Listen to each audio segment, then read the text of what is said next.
Hey everybody, it's Dick here. Today I'm taking another ride on the new Royal Enfield Interceptor 650 Twin. If you're interested in my first impressions, please watch my first video on the Interceptor. This is not going to be as comprehensive as you're used to. It's a second impression, second ride, and a comparison to the GT Continental 650 Twin that I had ridden on the same day. As I said in my GT video, I had wished that the GT was the first Royal Enfield Twin that I had the opportunity to ride, and I was hoping that perhaps after riding the GT, I had a more favorable view of the Interceptor. Let's take it for a ride and see if that's in fact the case. Hey everybody, it's Dick here. I'm again on the Royal Enfield Interceptor 650 Twin. I just took a ride on the 650 GT, and I was saying I wished that was my first ride on the Twin, because I really enjoyed that ride. You know, a bit lean forward, feet further back, but a very enjoyable ride. Yeah, there's a lot I like about the GT that the Interceptor lets me down with. And I thought that they were the same seat height, and when I was on the GT, I felt much more comfortable on it. Not only was I more comfortable on the GT because of the seat height, but because of the foot pegs. The foot pegs being set further back, you don't have that calf issue or shin issue with the foot pegs. The other thing is a shifter. I don't have big feet, but I'm having an issue getting my foot under the shifter. I didn't notice that as much. Some people mentioned it for the Interceptor, trying to get their foot under the shifter, and that it was really narrow space in between the foot peg and the shifter. I didn't really notice that as much. I noticed I needed to point my toe more to get under there, but really now it's really tight. So I'm not too keen on where that shifter position is. And now, you know, I am comparing it directly to the GT. The wind is actually better on the GT. I didn't think the wind would be better on the GT because I'd be leaning into it and kind of creating a bit of a sail. But the wind was more comfortable on the GT than it is now that I'm back on the Interceptor as well. This has about 260 miles on it. The GT had 55 miles on it. And I guess I was just riding the GT more aggressively because of the stance. Because it might just be psychological, but this feels, I don't know, as boring as it was the first time I rode it. Not that it's boring, just not as spirited as I was expecting. The GT was spirited. Yeah, I gotta get my foot under that shifter.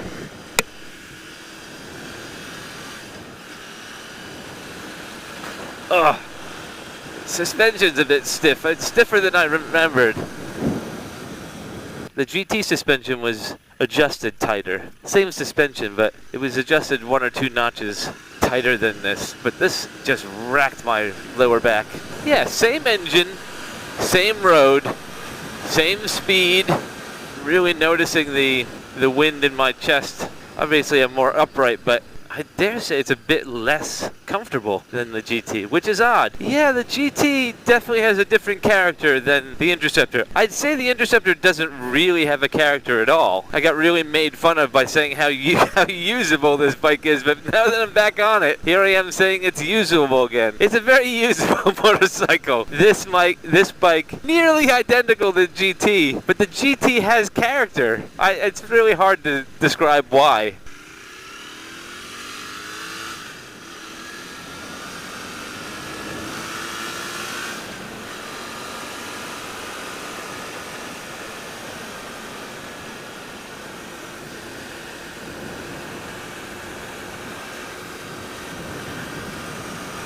That's fun. Not as fun as the GT was. Though I do like having some weight on that rear wheel. Because when I hit those bumps, I feel less like I'm going to go over the handlebars. Ugh. I can understand why they're selling a lot of these. Maybe what I mistake for usability is ease of use. It's very easy to use. It's an easy motorcycle. There's no frills to it. You know, in the day and age of all the electronics and rider modes and all that shit, there's nothing like that on this bike. But even if there was, if this bike handled the way it's handling, there's an ease of use to it. And when you push it, you know, there's power there. But you do, yeah, I mean, when you're riding a bike, you have to get to know it. And this bike again, lives at that 4,000, 3,500 RPM zone. A number of people were talking about how splayed they felt. Some people who had ridden this were talking about how wide apart their knees are and how far from the tank they are, even though there's cutouts on the tank for gripping it with your knees. I don't really notice it that much. I think maybe I'm the height of the average Indian. I'm about 5'7", between 5'6" and 5'8". That's where I live. Depends on who you talk to or how my ego feels on the day. But this bike seems to be built for a rider my height because I seem to be in that sweet spot. My knees go right where I think they're expected to go. I don't like I don't like the shifter and having to get my foot under it, but now that I've been on the bike for a little bit, I'm getting used to where it is. So again, it's a bit of getting to know you. You gotta get to know your bike, and once you know where it is, you can kind of find where you sit comfortably on it. I don't know how forgiving most people are to the fit of a motorcycle. Like, some people just wouldn't be able to have their foot sit under that shifter like that all the time. Yeah, right in my freaking calf. Right under the ball of my calf is that. I don't know if you can see it, but right there in the ball of my calf. It's not nice. I don't like that. And then lodging my foot under that shifter, so that's a little weird. Yeah, same issues as before.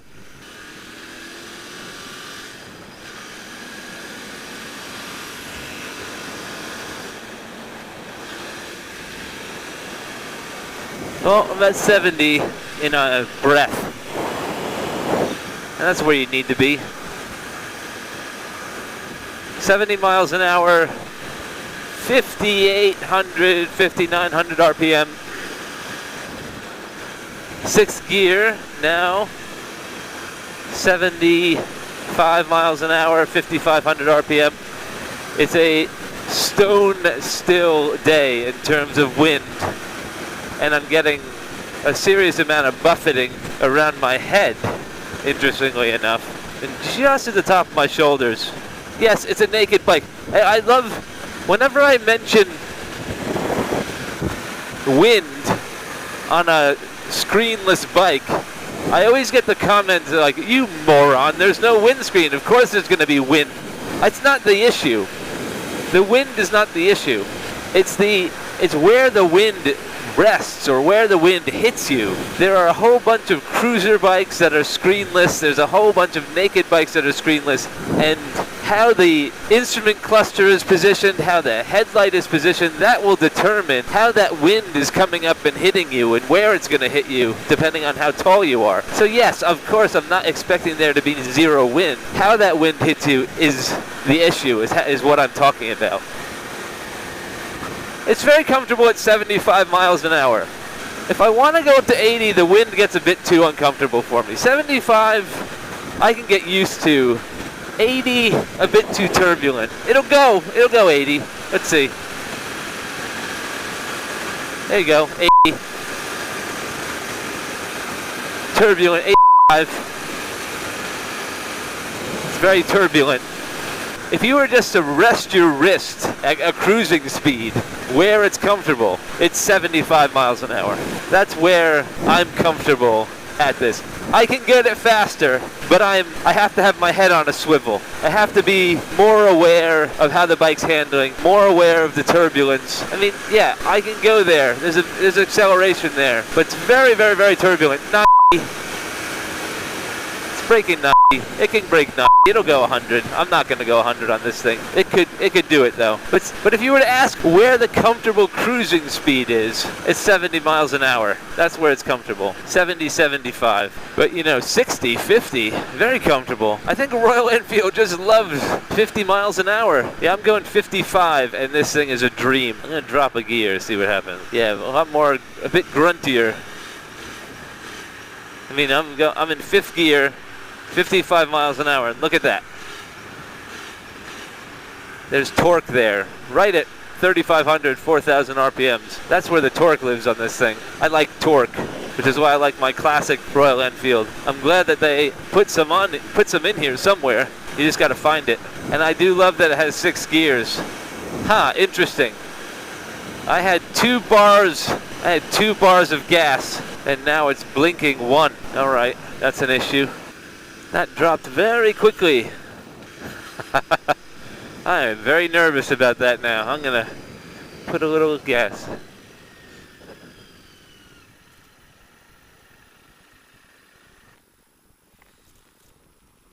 Nope, that's a center stand. That's the kickstand. I do like this gas cap. This gas cap looks like the Triumph gas caps. Ooh, it comes all the way off. Okay. It looks like the Triumph gas cap, but the Triumph vintage-looking gas cap is actually hiding a plastic cap underneath it, which I think is a bit of a bait and switch. 1 liter.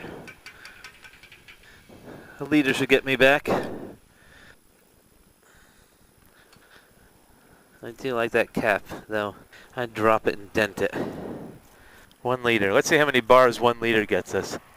Well, I put a liter of gas into the bike, and it's still blinking 1 bar, so I'm pretty sure a liter will get me about 20-something miles, if what I remember about other reviews or ownership videos. So that should be enough to get me where I need to go. Well, that's interesting. Now it says I have 2 bars. It's always a nice thing to have a gas gauge on a bike, but if it's not reliable, it's not really a nice feature. It's just stressing me out, actually. I think of the 20 bikes I've owned, 2 of them had gas gauges. They worked, but I do prefer filling up and knowing how far I can get on a tank. Yeah, now I have 2 full bars, no blinking bar. It probably had something to do with the gas gauge having to be reset, but I was going for about 5 minutes well above 10 to 15 miles an hour, so I would have thought that the gas gauge would have reset by itself before then. I turned the bike off I had to readjust the strap on my helmet, and I turned the bike off to conserve gas because I didn't know what 1 liter would get me. But when I turned it back on, that's when the 2 bars appeared. So I don't know if there's some sort of glitch or if it just needed longer, but it definitely didn't reset itself after the fill up and turning it on after the fill up, or even riding for a little bit after the fill up. Maybe it's a good thing there's not a lot of electronics on here. I gotta say though, the longer I'm on this bike, the more I'm liking it. The sweeping curve is just, these tires are just sticky. That was nice. You know, it's not gonna break any records. It's not doing anything bikes haven't been doing for 100 years. No, let's say 40 years. It's not doing anything bikes haven't been doing for 40 years, but it's inexpensive, it's handsome, it's intuitive, it's easy to use, and there's a place for that kind of motorcycle. I think this bike will definitely give Japanese bikes a run for their money.